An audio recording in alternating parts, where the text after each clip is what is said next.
ಸೆಕೆಗೆ ದೇಹ ತುಂಬ ಉಷ್ಣ ಆಗಿದೆಯಾ, ತುಂಬ ಸುಸ್ತಾಗೋದು, ಬಾಯಾರಿಕೆ ಆಗೋದು, ದಾಹ ಅಂತ ಅನ್ನಿಸ್ತಾ ಇದೆಯಾ? ಹಾಗಾದರೆ ಈ ವಿಡಿಯೋನ ಮಿಸ್ ಮಾಡದೆ ಪೂರ್ತಿಯಾಗಿ ನೋಡಿ. ನಮಸ್ತೆ ಎಲ್ರಿಗೂ, ಅಮಿಸ್ ಲೈಫ್ ಸ್ಟೈಲ್ಗೆ ಸ್ವಾಗತ. ಇವತ್ತಿನ ವಿಡಿಯೋದಲ್ಲಿ ಒಂದು ಅದ್ಭುತವಾಗಿರುವಂತಹ ಪಾನೀಯದ ಅಥವಾ ಪೇಯದ ರೆಸಿಪಿಯನ್ನು ಹೇಳ್ಕೊಡ್ತಾ ಇದ್ದೇನೆ. ನೀವು ನೋಡ್ತಾ ಇರ್ಬೋದು, ನಾನು ಒಂದು ಬೌಲಲ್ಲಿ ಹೆಸರು ಕಾಳು ಹಾಗೆಯೇ ಒಂದು ಸ್ವಲ್ಪ ಬೆಲ್ಲನ ತಗೊಂಡಿದ್ದೇನೆ. ಈ ಪೇಯನ ಮಾಡಲಿಕ್ಕೆ ನಮಗೆ ಇದಿಷ್ಟೇ ಬೇಕಾಗಿರೋದು, ಇನ್ನೇನಿಲ್ಲ. ಬಟ್ ಇದು ಎಷ್ಟು ದೇಹಕ್ಕೆ ತಂಪು ಅಂತಂದರೆ, ಈಗ ಸೆಕೆಗಾಲದಲ್ಲಿ ಅಥವಾ ನಮ್ಮ ದೇಹ ಏನಾದರೂ ತಿಂದ್ಬಿಟ್ಟು ಉಷ್ಣ ಆಗಿದ್ರೂ ಕೂಡ, ಸೆಕೆಗಾಲದಲ್ಲಿ ದಾಹ ಜಾಸ್ತಿ ಆಗಿದ್ರೂ ಕೂಡ ಇದು ತುಂಬಾ ಹೆಲ್ಪ್ ಆಗುತ್ತೆ. ದೇಹನ ತಂಪು ಮಾಡಲಿಕ್ಕೆ, ಕೂಲ್ ಮಾಡಲಿಕ್ಕೆ, ಉಷ್ಣನ ರೆಡ್ಯೂಸ್ ಮಾಡಲಿಕ್ಕೆ ತುಂಬ ಅಂತಂದರೆ ತುಂಬಾ ಹೆಲ್ಪ್ ಆಗುತ್ತೆ. ಹಾಗೆಯೇ ಎನರ್ಜಿ ಜಾಸ್ತಿ ಮಾಡುತ್ತೆ, ಶಕ್ತಿ ಕೊಡುತ್ತೆ, ಇಮ್ಯುನಿಟಿ ಕೂಡ ಜಾಸ್ತಿ ಮಾಡುತ್ತೆ.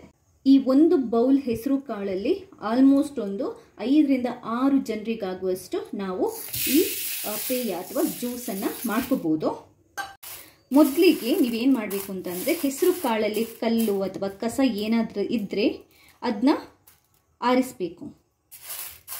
ಯಾಕಂತಂದರೆ ನಾವು ರುಬ್ಬಿ ಇದನ್ನ ಜ್ಯೂಸ್ ಥರ ಮಾಡ್ತೀವಲ್ವ, ಕಲ್ಲೆಲ್ಲ ಇದ್ದರೆ ಒಳ್ಳೆಯದಲ್ಲ. ನೀಟಾಗಿ ಕ್ಲೀನ್ ಇದೆಯಾ ಅಂತ ಚೆಕ್ ಮಾಡ್ಕೊಳ್ಳಿ. ಇದು ಆರಿಸಿ ಇಟ್ಟಿರೋದು ನಮ್ಮಮ್ಮ, ಕ್ಲೀನಾಗಿದೆ, ಅಂಥದ್ದೇನು ಕಸ ಅಥವಾ ಕಲ್ಲು ಯಾವುದು ಕಾಣ್ತಾ ಇಲ್ಲ. ಬೆಲ್ಲ ಕೂಡ ಅಷ್ಟೇ, ಒಂದು ಸ್ವಲ್ಪ ಗುದ್ದಿ ಪುಡಿ ಮಾಡ್ಕೊಳ್ಳಿ ಅಥವಾ ಈ ಥರ ಮಾಡ್ಕೊಂಡು ಇಟ್ಕೊಂಡಿರಿ. ಎಷ್ಟು ಬೇಡ, ಹೀಗೆ ಎಷ್ಟು ಬೇಕೋ ಅಷ್ಟು ನೋಡ್ಕೊಂಡು ಹಾಕೋಬಹುದು. ಈಗ ಇದನ್ನ ಹೇಗೆ ಮಾಡೋದು ಅಂತ ಹೇಳ್ತೇನೆ. ಮೊದಲಿಗೆ ನಾವು ಇದನ್ನ ಒಂಚೂರು ಹುರ್ಕೋಬೇಕು. ನಾನು ನಿಮಗೆ ತೋರಿಸಿದನಲ್ವ, ಹೆಸರು ಕಾಳು ಅಷ್ಟು ಪೂರ್ತಿಯಾಗಿ ತಗೊಳ್ತಿಲ್ಲ, ಅದರ ಅರ್ಧದಷ್ಟು ಮಾತ್ರ ತಗೊತಾ ಇದ್ದೀನಿ. ಯಾಕಂತಂದರೆ ಇಬ್ಬರಿಗಾಗುವಷ್ಟು ಅಷ್ಟೇ ನಾನು ಈ ಜ್ಯೂಸನ್ನು ಮಾಡ್ತಾ ಇರೋದು. ಒಂದು ಬಾಣಲೆನ ಚೂರು ಬಿಸಿ ಮಾಡಿಕೊಂಡು ಅದಕ್ಕೆ ಹಾಕೊತಾ ಇದ್ದೇನೆ. ಮೀಡಿಯಂ ಉರಿ ಇಟ್ಕೊಂಡು ಇದನ್ನ ಹುರಿಬೇಕು. ಹಾಗಂತ ಕರಟಿಸೋದಲ್ಲ, ಯಾವುದೇ ಕಾರಣಕ್ಕೆ ಕರಟಿಸಬಾರ್ದು. ಹುರಿಯೋದಂದ್ರೂ ಕೂಡ ಅಷ್ಟೇ, ತುಂಬ ಹುರಿಯೋದಲ್ಲ, ಸಾಧಾರಣ ಹುರಿದ್ರೆ ಸಾಕು. ಇನ್ನೊಂದು ಏನು ಅಂತಂದರೆ, ಇದನ್ನು ಹಸಿ ಕೂಡ ರುಬ್ಬಿಬಿಟ್ಟು ನಾವು ಜ್ಯೂಸ್ ಮಾಡ್ಬೋದು. ಬಟ್ ಹುರಿದ್ರೆ ಇದೆಯಲ್ಲ, ಒಳ್ಳೆ ಆರೋಮ ಬರುತ್ತೆ, ತುಂಬಾ ಚೆನ್ನಾಗಿರುತ್ತೆ ಕುಡಿಯೋದಕ್ಕೆ. ಇದೇನಂತಂದರೆ, ನಮ್ಮ ಊರಿನ ಕಡೆ ಕುಂದಾಪುರದಲ್ಲಿ, ಮಂಗಳೂರು ಕಡೆಗಳೆಲ್ಲ ಈ ಜ್ಯೂಸ್ ಸೆಂಟರ್ಗಳಲ್ಲಿ ಕೂಡ ಈ ಸಮ್ಮರ್ ಸೀಸನಲ್ಲಿ ನಿಮಗೆ ಹೆಸರು ಕಾಳಿನ ಜ್ಯೂಸ್ ಸಿಗುತ್ತೆ. ಯಾಕಂತಂದರೆ ತುಂಬ ತಂಪು ದೇಹಕ್ಕೆ. ಇದನ್ನ ಮಗ್ಸ್ತಾ ಇರಬೇಕು. ನೀವು ಹುರಿಲಿಕ್ಕೆ ಇಟ್ಟ ನಂತರ ಹಾಗೇನೆ ಬಿಡೋದಲ್ಲ, ಕೈಯಾಡಿಸ್ತಾ ಇರಬೇಕು. ಒಂಥರ ಆರೋಮ ಬರಲಿಕ್ಕೆ ಶುರುವಾಗುತ್ತೆ, ಒಂಥರ ಪರಿಮಳ ಬರಲಿಕ್ಕೆ ಶುರುವಾಗುತ್ತೆ. ಅಲ್ಲಿ ತನಕ ನಾವಿದನ್ನ ಹುರ್ಕೋಬೇಕು. ಈಗ ಒಳ್ಳೆ ಪರಿಮಳ ಬರ್ತಾ ಇದೆ, ಆಲ್ಮೋಸ್ಟ್ ಇಷ್ಟು ಸಾಕು. ಸ್ಟವನ್ನು ಬಂದ್ ಮಾಡ್ತಾ ಇದ್ದೇನೆ.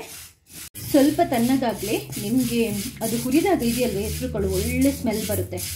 ಆ ಸ್ಮೆಲ್ ಬರೋ ತನಕ ಹುರ್ಕೋಬೇಕು. ನೋಡಿ, ಈ ಥರ ಕರಟಿಸಿದ್ರೆ ಕೈ ಆಗುತ್ತೆ, ಯಾವುದೇ ಕಾರಣಕ್ಕೆ ಕರಟಿಸೋದು ಬೇಡ. ಇಲ್ಲಿ ನೋಡಿ, ನನ್ನ ಕೈಯಲ್ಲಿ ಇದು ಹುರಿದಿಲ್ಲ ನಾನು, ಆ ಹೆಸರು ಕಾಳು, ಇಲ್ಲಿ ಹುರಿದಿರೋ ಹೆಸರು ಕಾಳು. ನಿಮಗೆ ಡಿಫ್ರೆನ್ಸ್ ಗೊತ್ತಾಗುತ್ತಲ್ಲ, ಕಲರ್ ಸ್ವಲ್ಪ ಚೇಂಜ್ ಆಗಿರೋದು. ಇದು ಪರ್ಫೆಕ್ಟ್ ಹದ. ಜ್ಯೂಸ್ ಮಾಡುವಂಥ ಮಿಕ್ಸಿಗೆ ಇದನ್ನ ಹಾಕೊತಾ ಇದ್ದೇನೆ. ನಾನು 2 ಗ್ಲಾಸ್ ಅಷ್ಟೇ ಮಾಡ್ತಾ ಇರೋದು, ಅದರಿಂದ ಒಂದು ಸ್ವಲ್ಪ ಬೆಲ್ಲ ಹಾಕ್ತಾ ಇದ್ದೇನೆ. ತುಂಬ ಸ್ವೀಟ್ ಆದರೂ ಚೆನ್ನಾಗಿರಲ್ಲ. ಈಗ ಜ್ಯೂಸಿಗೆ ಎಷ್ಟು ಬೇಕಷ್ಟು ನೀರನ್ನು ಹಾಕೋಬೇಕು. ನಾನು 1.5 ಗ್ಲಾಸ್ ಅಷ್ಟು ನೀರನ್ನು ಹಾಕ್ತಾ ಇದ್ದೇನೆ.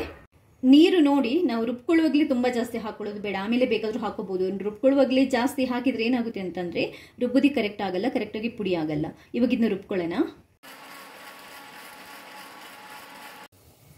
ಇವಾಗ ನೋಡಿ, ಒಂದು ಸ್ವಲ್ಪ ರುಬ್ಬಿ ಆದ ನಂತರ ಚೂರು ಇದಕ್ಕೆ ನಾವು ಐಸನ್ನು ಹಾಕೊಳ್ಳೋಣ. ಇದು ತಂಪಾಗಿ ಬೇಕು ಅಂತಂದರೆ ಮಾತ್ರ ಮತ್ತೆ ಒಂದ್ಸರಿ ಇದನ್ನ ರುಬ್ಕೋಬೇಕು. ತುಂಬಾ ಆರೋಗ್ಯಕರವಾಗಿರುವಂತಹ ತಂಪಾಗಿರುವಂತಹ ಹೆಸರು ಕಾಳಿನ ಜ್ಯೂಸ್ ಅಥವಾ ಪೇಯ ರೆಡಿ ಆಗಿದೆ. ಒಂದು ಗ್ಲಾಸಿಗೆ ನಾನು ಇದನ್ನ ಸರ್ವ್ ಮಾಡ್ತಾ ಇದ್ದೇನೆ.